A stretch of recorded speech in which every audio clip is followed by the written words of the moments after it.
지난 3부작으로 정청래 후보가 다시 당대표가 되어야만 하는 이유 살펴봤습니다.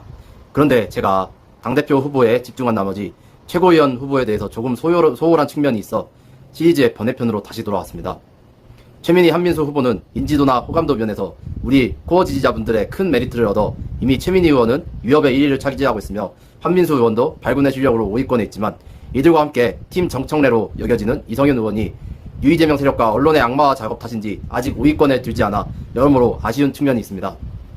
하여 오늘 영상에서는 이성윤 의원이 팀 정청래로 여겨지는 이유와 반드시 5위권에 들어 최고위원 입성을 해야만 하는 이유 살펴봅니다. 영상 시청에 앞서 구독과 좋아요, 댓글은 채널 운영에 큰 힘이 됩니다. 팀 정청래를 지도부에 당선시켜 민주당 정신을 다시 세우고자 하는 강력한 의지를 이 영상에 투영시켜 주십시오.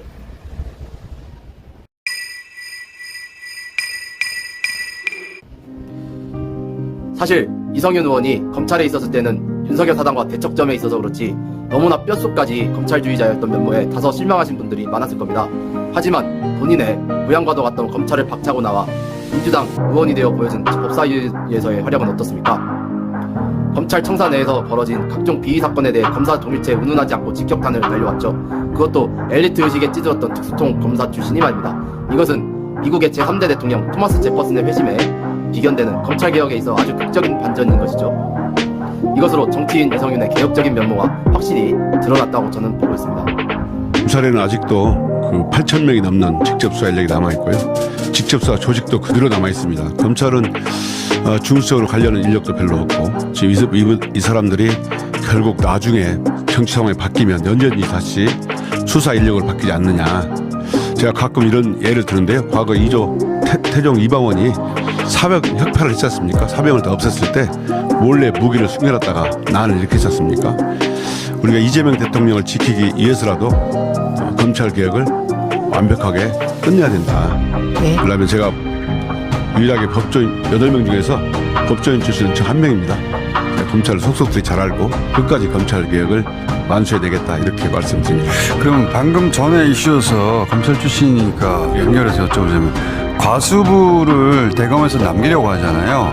이건 어떻게 해야 됩니까? 없어야 됩니다. 그리고 NDFC라고 그 예산이 약 400에서 500 들어가는데 2005년부터 검찰에서 이거 떼내야 된다. 왜냐하면 재판 때마다 왜 원고해당 검사가 원고지 않습니까? 원고가 감정을 떠오르냐. 말하자면 자백으로 자백을 보호하는 셈이 되거든요. 그렇죠. 검찰 논리를 뒷받침해주는 불공정한 거다 해가지고 끊임없이 그 NDFC를 없애라. 또는 떼내서 국가수로 옮겨가지고 국가 감정기구로 만들어라. 이런 그렇죠. 요구가 있었습니다. 지금 검찰 출신들은 이렇게 얘기하더라고요. 그러니까 공소유지에 필요하고 또 국가수로 가면 되지 않느냐. 아니 그러니까 경쟁을 시켜야지 이런 얘기를 하던데 검증기관을 왜 경쟁을 시킵니까? 그러면 모든 국가 검증기관이 2개가 있어야 되죠. 그렇죠. 검찰 자체 내에서도요.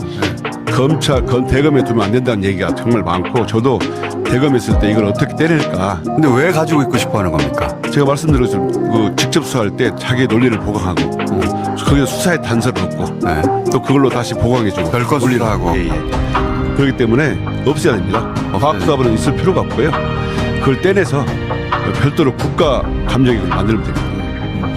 국과수에 합치거나 아니면 뭐 중수청으로 옮겨가거나 필요한 일이 있으면 중수로 가면 안 되고요. 떼내서 그거 필요 없. 왜냐하면 완전히 떼내야 됩니다. 수사기관 자체에 감정기가 있는 것은 안 됩니다. 안 된다. 독립적으로 놔두고 그렇죠. 검찰만큼 대한민국 왜냐하면 검찰만큼 조직에 생을 돌리는 데가 없으면 반드시 한쪽에서 이의제기 합니다. 불공정성을. 그렇기 때문에 이성윤 후보에 유리한 주제였고요. 자, 이렇게 이성윤 의원이 검찰의 생리를 누구보다 잘 알면서도 개혁의 선봉장이 될 수 있다는 걸 확인했습니다. 그렇다면 이번 전당대회에서 왜 하필 이성윤이어야 할까요? 우리가 염원하는 정청래 지도부가 출범한다고 상상해봅시다.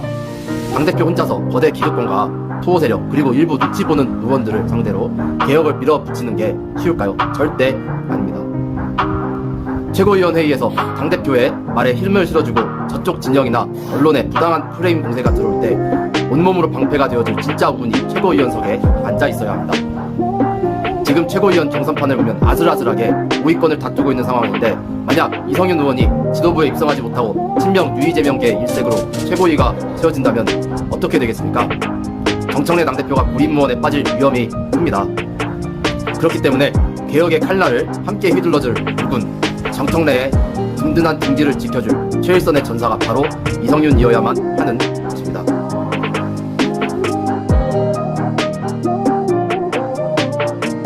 마지막으로 세 번째 이유입니다. 여러분, 정치인이 권력에 취해 있느냐 아니면 진짜 국민과 당원을 섬기느냐는 그 사람의 눈빛과 태도에서 다 드러납니다.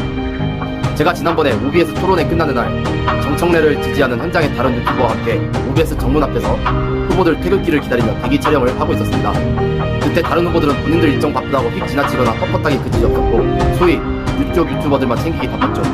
그런데 이성윤 의원은 달랐습니다. 저희를 보시자마자 사창을 먼저 쓱 내리더니 유튜버인 저희를 향해 먼저 반갑게 인사해주시고 손 내밀어 악수까지 척 나눠주시는 겁니다. 검찰이라는 거대 권력 조직에 철저히 버림받고 홀로 민주당의 품에 안겨 바닥부터 정치를 시작한 사람이라 그런지 권위의식이라고는 눈 씻고 찾아봐도 없어요. 당원과 국민이 얼마나 소중한지 온몸으로 아는 사람이 바로 이성윤입니다. 화려한 여의도 문법에 찌들어 당원들을 눈 아래로 보는 정치인들과는 결이 달라도 한참 다릅니다.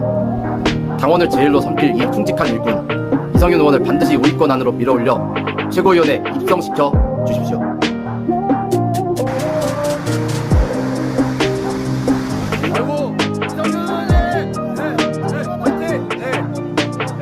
아이고 이성윤 의원님, JMA 허위사실 퍼뜨리는 유튜버가 있어요. 이거 고소 고발도 하는 거예요. 네, 연락 제가 영상 샘플 보내드릴 테니까 꼭 보고하셔야 됩니다. 가자.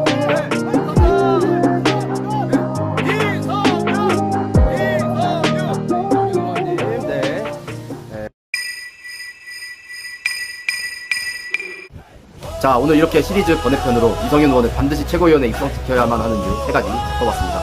뼛속까지 검찰주의자였던 과거를 넘어 조직의 비위를 직격하는 개혁의 적임자이자 정청래 당대표의 등기를 든든하게 바쳤줄 최일선의 의군, 그리고 유튜버와 당원들을 먼저 알아보고 손 내밀 줄 아는 충직한 일꾼 이성윤 의원이 최고위원 자리에 올라야만 팀 정청래의 개혁 서사가 비로소 완성됩니다. 지금 박빙의 접전 속에서 우리의 한 표와 응원이 절실합니다. 이성윤 의원을 우위권 안으로 당당히 입성시켜 민주당의 정신을 다시 세우고 진정한 검찰개혁을 완수할 수 있도록 여러분의 강력한 지지와 성원을 부탁드립니다. 오늘 영상이 유익하셨다면 구독과 좋아요 그리고 뜨거운 댓글 응원 부탁드리며 저는 더 알찬 다음 영상으로 찾아뵙겠습니다. 진장군은 오늘도 최선을 다하겠습니다. 끝까지 시청해주셔서 감사합니다. 잠깐, 여러분 이번 투표를 바뀐 거 알고 계십니까? 이번 당대표 선거는 결선 투표 대신 선호 투표제로 진행됩니다. 1순위만 덜렁 찍고 가면 우리 소중한 표가 대표 과정에서 다 날아갈 수 있습니다. 특히 정보가 어두운 인천 호남 지역 어르신들, 주변에 헷갈려 하시는 자원 정치들이 계신다면 반드시 알려주셔야 합니다. 1순위부터 2순위, 3순위까지 꼼꼼하게 기재해야 내 표가 살아남습니다. 개혁의 불씨를 지키기 위해 우리의 소중한 한 표가 사표가 되지 않도록 주변에 적극적으로 전파해 주십시오.